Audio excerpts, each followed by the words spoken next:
Hello viewers, this is Timprara once again with a session on data types in Python. So let's see what data types are. Data type of a variable is used to identify the type of value it can hold and type of operations that can be performed using that variable.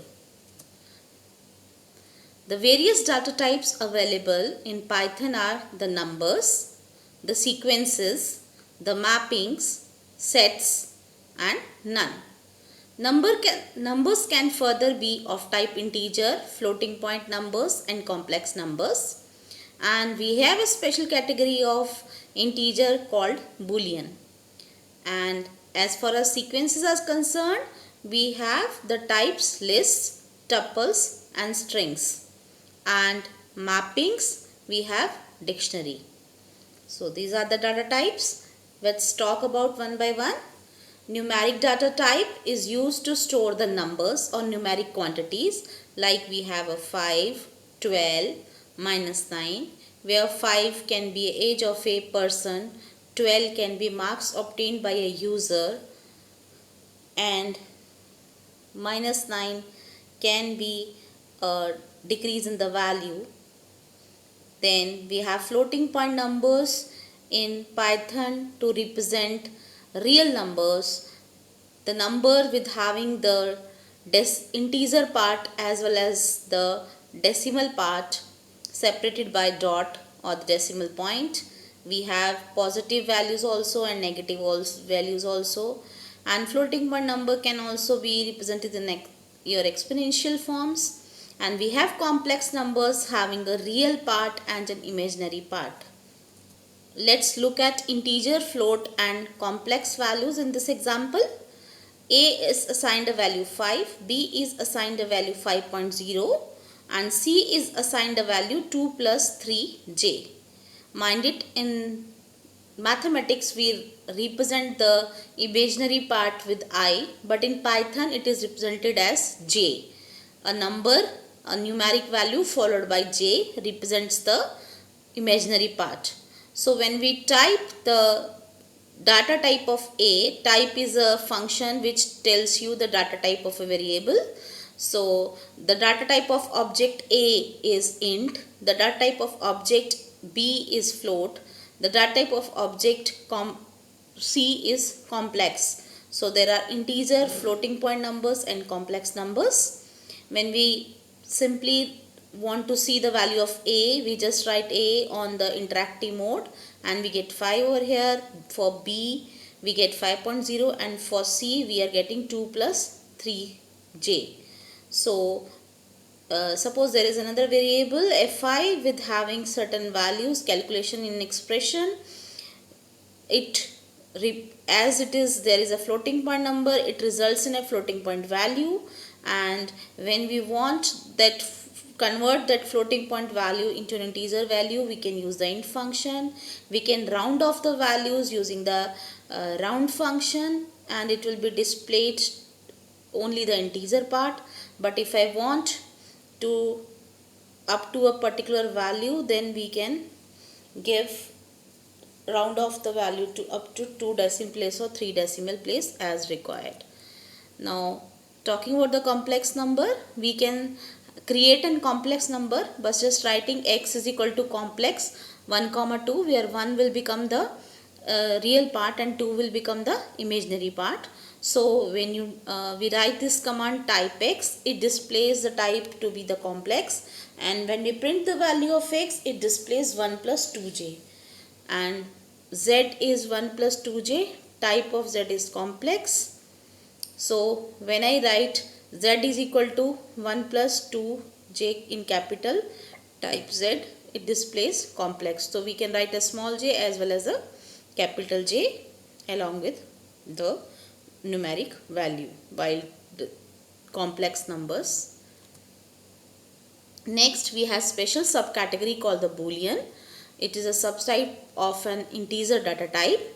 It has only two constant values, true for a non-zero and non-null value, and has another value false for zero value. So 0 indicates false and any non-zero or non-null value represents true. So when I write x is equal to true, type x, it gives boolean. Y is equal to false, it gives y. So true represents 0 and true represents a valid non-zero and non-null value, and false represents a 0. So this is what the boolean are. Next we have the sequences. Sequences is nothing but a collection of data. So we have strings which are denoted by writing a set of characters in single quotes or in double quotes, and we have lists. List is a set of elements enclosed in square brackets, and tuples are also similar to the list, and they are written using the elements separated by commas in simple parentheses.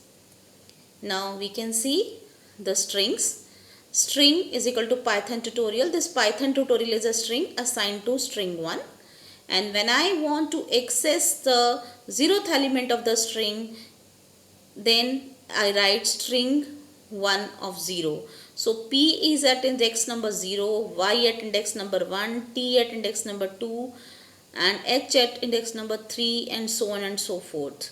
So index value always starts with a 0, and when I try to assign a new value for the string index number 0 of the value string 1, it gives error because item assignment is not supported for a string data type. Then coming to the list, you can see there is a my underscore list1 equals to 5, 12, 13, 14. This list contains all integer values, and when I print the list by its name, it displays all the elements of the list. Now my underscore list2 having the elements red, blue, black and white, we can observe that all these elements are the strings. Red is one string, blue is another string, and these strings can be written in single quotes or double quotes.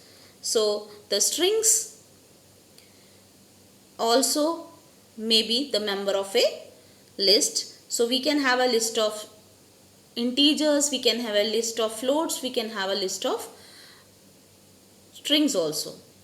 But our list like this, my underscore list3, contains the elements red, 12, 112.12. This list contains different type of values. Red is a string, 12 is an integer value, and 112.12 is a float value. So list may comprise of similar elements or the dissimilar elements. Next data type is a tuple. Tuple is defined with value separated comma in a normal parenthesis. So there is a defined tup2, a tuple with values red, black, 2012.2. When we print it, it displays all the values in the parenthesis. When I say print tup of 2, it returns rate. Index number 0, red is there. At index number 1, black is there. At index number 2, 2000 is there. And index number 3, 12.12 is there. So when I write print tup of 2, 3, so 3 at index number 3 we have 12.12, so it is get displayed.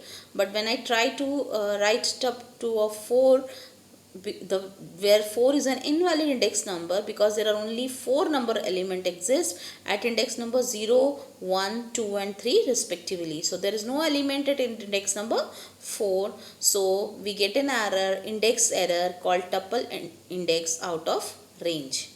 So these are the tuples. Then we have something called mappings.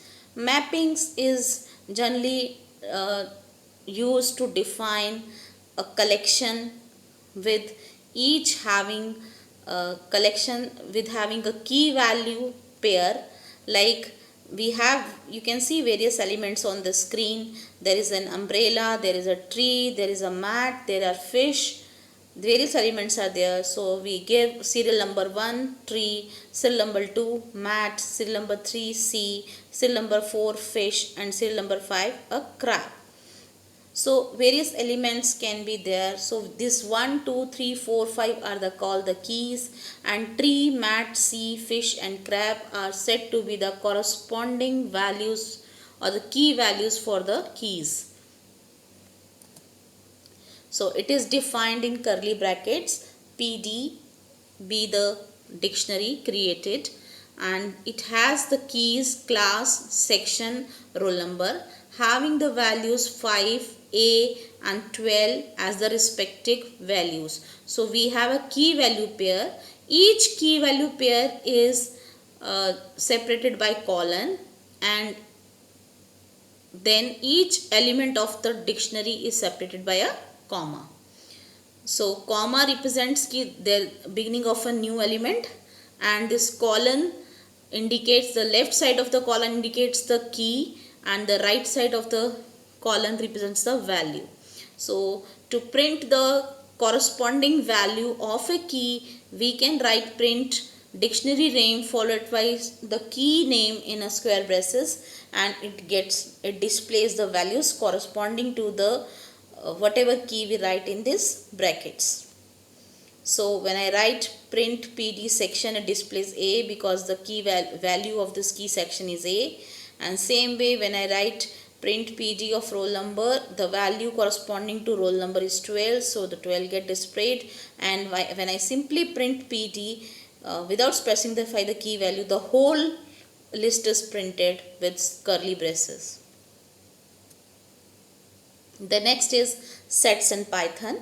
Sets are similar to the list with one major property, that is there is no repetition of elements. Sets cannot have repeated elements. So we can create a set out of a list by using the set command. Suppose A and B are the list, so I can create a S1 is equal to set of A and S2 is equal to set of B with only unique numbers present in S1 and unique numbers will be present in S2 from A and B respectively. All the repetitions will be discarded. So as 0 and 0 appears 2 times, 1 and 1 appears 2 times, so this will be discarded. They will appear only once in the set S1. So when we display set S1, it displays 0, 1, 2, 3, 4, 5, 6, 4, 6, 7 and 8.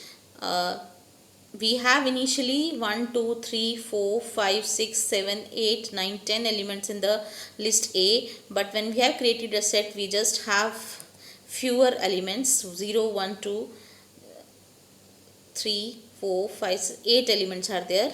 Out of 10 elements, 2 were repeated, 1 and 0, so they are discarded. And we can perform various operations like difference of two sets. Difference between the two sets give the number which is present in the first set but not in the second set, and we can check numbers are either in, we can have a union, or we can check for whether the number is, if the number is present in either of the sets, so we can write S1 or S2. So it will give all the combinations which are either present in S1 or in S2 but once only. If there is any repetition, that will not be displayed. So when I write S1 and S2, all the elements which are present in S1 as well as S2, they will get displayed. When we write S cap S2, which displays numbers in S1 or S2 but not both, so the number should be present either in S1 or in S2. So this denotes, cap denote the intersection of the number. Next data type is none. A none, when we are not able to decide what type of value we want to store in a variable, we can have a none. 0 is also a value, space is also a value, and false is also a value.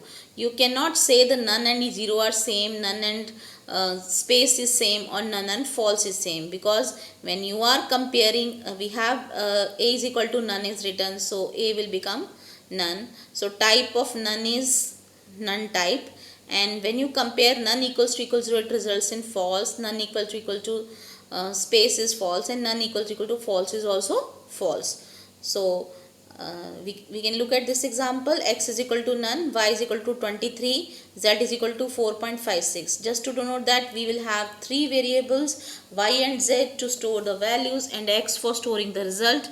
And when we perform the operation x is equal to y plus z, so whatever value we get that is then when we write x is equal to the resultant value, x points to the resultant value instead of x is equal to none. So x now stop pointing to none and it start pointing to a resultant value, so that when we print x, it displays the resultant value, not none. Now there are many requirements, there are many applications in which we need to convert one data type to another data type. So conversion of one data type to another data type is called type conversion. There are two type of conversions: implicit conversion, which is done by the Python interpreter and there is no user intervention required for it, and it is also called coercion. So we can understand with the help of example. If suppose there is a variable n1 is equal to 17, n2 is equal to 2, and both are of type integers, and when we find d is equal to n1 by n2 and we type d, we have n1 and n2 as integers, but still when we operate with the division operator on n1 and n2, the resultant is a float. So this is automatically converted into a d is automatically converted to a float value. Also when we have a is equal to 25, b is equal to 3.5, and the product is also a product of a and b, where value of a is taken as 25.0 and value of b is taken as 3.0, and so that the type of product becomes float. So this conversion is automatically done by the Python interpreter, so it is called implicit conversion. Now coming to the explicit conversion. Explicit conversion is the forced conversion of by the programmer. So one data type is converted forcefully into another data type, but there are chances of a data loss in this case, and this explicit conversion is also called typecasting. We can understand by this by an example. X is having value 14.5, y is 2 star float of x. So this float of x converts this string. When I write x equals to 14.5 within double quotes, this double values within double quotes denotes a string, and I convert using this float function the string into a float value, so that double of the value is stored in y. So when we print y, we get 29.0. Another example, C is input, enter a number 12 is entered, but when we type C, it displays string, because by default the integer results in a string value. So if we want to perform any arithmetic operation, it need to be converted into a number. So I write d is equal to int c. So whatever value c is provided by the user will get converted into an integer type and will store in d. So we type d here, and when we do addition of the two numbers c plus d, so try to do addition of c plus d. C is a string and d is a integer value, so it gives a error. Type error, must be str not int. So either both the value should be str or both the value should be of int, then only this operation can be performed. Moving ahead, there is a concept of mutable and immutable in Python. All the data types are either mutable or immutable. Mutable means something which is modifiable, and immutable in Python means a data type which is not modifiable. So if there are two data types defined, A and B, and if we define B is equal to A, so now A and B both refers to the same memory location. If we say that A is mutable, and it means if A doesn't change if B changes. If we change is in the value of B, it will not be reflected in A. Initially, if they both are pointing to a value 25, and later on if I write B is equal to 20, then B will point to 20 and A will keep pointing to 25. So whatever changes we make in B, that doesn't reflect back in A. So we can say that A is immutable. The changes whatever we do does not reflect back in the value A. And examples of immutable are integer, string and tuples. These are immutable. And When we say A is mutable, that means when B is assigned something else value, doesn't change, A does not change, but B is modified in place, then A also changes. So mutable types are lists, dictionary and all the user defined data types. I hope you enjoyed the session and got the knowledge of all the data types used in Python. Thank you. Have a nice day.